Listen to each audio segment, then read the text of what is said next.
আমাৰ মেচিনবিলাকত আজিকালি এটা নতুনকৈ ফিচাৰ আমাৰ এড কৰা হৈছে online receipt board. Online receipt board মানে হ'ল কি, আগতে আমাৰ মেচিনবিলাকত যিটো ষ্টক, এই ষ্টকটো অট'মেটিকেলি তেওঁলোকৰ মেচিনত আহি গৈছিলে।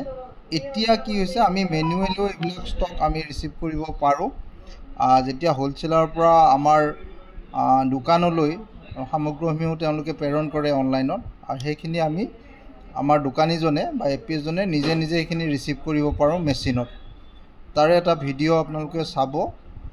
যেতিয়া তেওঁ লগ ইন কৰিব, লগ ইন কৰাৰ পিছত আমাৰ এই গোটেই মেনুখন আহিব, চেল মেনু, আধাৰ ছাৰ্ভিচ। তাৰ লগতে আমাৰ এটা আইকন থাকিব অনলাইন ৰিচিপ্ট বোৰ্ড, এইটো আইকন।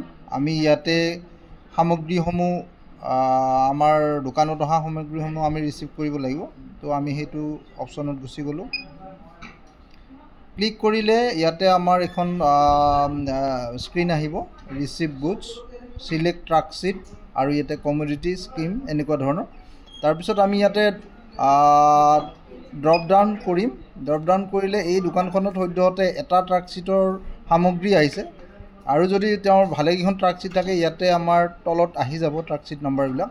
তাৰে যিখনৰ পৰা আমি ৰিচিভ কৰিব বিচাৰোঁ সেইখন আমি চিলেক্ট কৰিম। ইয়াতে এখনে ট্ৰাক শ্বীট আছে, গতিকে আমি এইটো চিলেক্ট কৰিলোঁ।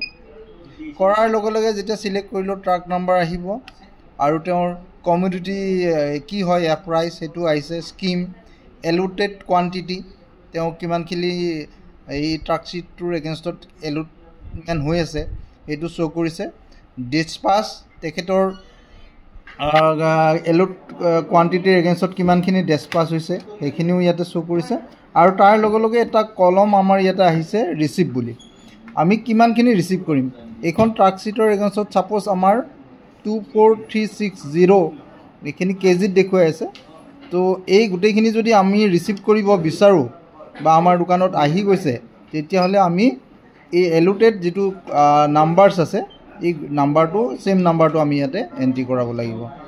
আমি এডিট কৰিব পাৰোঁ এনেকৈ 24360 এলোট কোৱান্টিটি যিটো আছে, আমি সেইখিনি যদি দোকানত ৰিচিভ কৰিছোঁ বা কৰিব বিচাৰোঁ, তেতিয়াহ'লে এই ৰিচিভ যিটো আমাৰ কলম আছে ইয়াতে আমি এইটো নিজে এণ্ট্ৰি কৰিব লাগিব মেনুৱেলি, আৰু তাৰপিছত আমি নেক্সট কৰিব লাগিব। এতিয়া যেতিয়া আমি নেক্সট কৰিম, নেক্সট কৰাৰ অৰ্থটো কি জানে, যাতে আমি এই কোৱান্টিটিখিনি ৰিচিভ কৰিছোঁ তাৰ এখন আমি এটা স্বাক্ষৰ দিব লাগে। এই বস্তুটোৰ কাৰণে আমি নেক্সট যাব লাগিব। এতিয়া চাওক, তেওঁৰ এটা অথেণ্টিকেশ্যন লাগে। ডিলাৰে যিহেতু নিজে ৰিচিভ কৰিব, গতিকে তেওঁ কিমানখিনি কোৱান্টিটি ৰিচিভ কৰিছে তাৰ কাৰণে অথেণ্টিকেশ্যন লাগিব। তেওঁ স্কেন FP কৰিলে ফিংগাৰ প্ৰিণ্ট দি কেনে তেওঁ এইটো ক্ল'জ কৰিব পাৰে, ৰিচিভ কৰিব পাৰে। এতিয়া যিহেতু এখন লাইভ দোকান হয়, গতিকে মই এই ভিডিঅ'টোত তেখেতৰ ফিংগাৰ প্ৰিণ্ট দি কেনে এতিয়া ৰিচিভ কৰাটো দেখুৱাব নোৱাৰোঁ। জাষ্ট মই এটা ভিডিঅ' কৰিছোঁ। গতিকে আমি যদি অনলাইন এনেকৈ সামগ্ৰীসমূহ ৰিচিভ কৰিব লাগে, এই ভিডিঅ'টোত দেখুওৱাৰ ধৰণে আমি আগবাঢ়িব লাগিব আৰু সামগ্ৰীসমূহ ৰিচিভ কৰিব লাগিব। ধন্যবাদ।